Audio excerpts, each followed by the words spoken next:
And let's see, what were we doing? My hair was a lot longer, and I lifted a brand new HGX out of my oven while I'm cooking something up for you again today. And let me show it to you. Okay, here we go. Ladies and gentlemen, our brand new AI computer. Look at this. I think I might have cooked it a little bit too long. It shrunk. The little tiny Jetson Nano.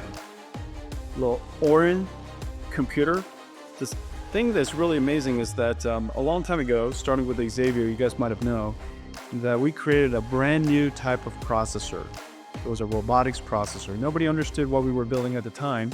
And we imagined that someday these deep learning models would evolve and we would have, robots of all kinds. Everything that moves would be robotic. And now here we are. We're seeing all kinds of amazing robots. Robots on wheels, robots on legs, 2 legs, 3 legs. And of course, general humanoid robotics are nearly upon us.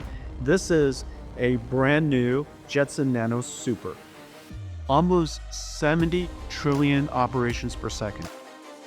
25 watts and $249.